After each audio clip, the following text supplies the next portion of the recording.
Hey guys, Assalamu alaikum.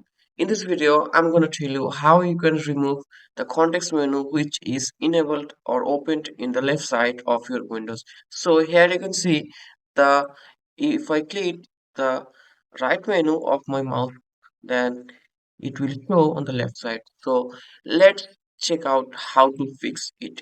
So you have to go to your run. So go to your run and you have to simply type this prompt. I will provide this in the description box so you could easily copy this. So after this, simply run it with administrator, then other, then okay.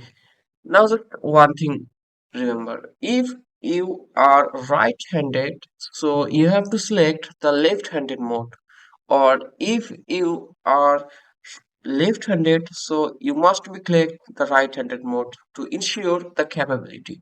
So the right-handed mode, so that I have to choose the left-handed, then click on apply.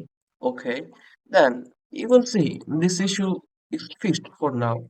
So this will work for every Windows 7, 10, and 11.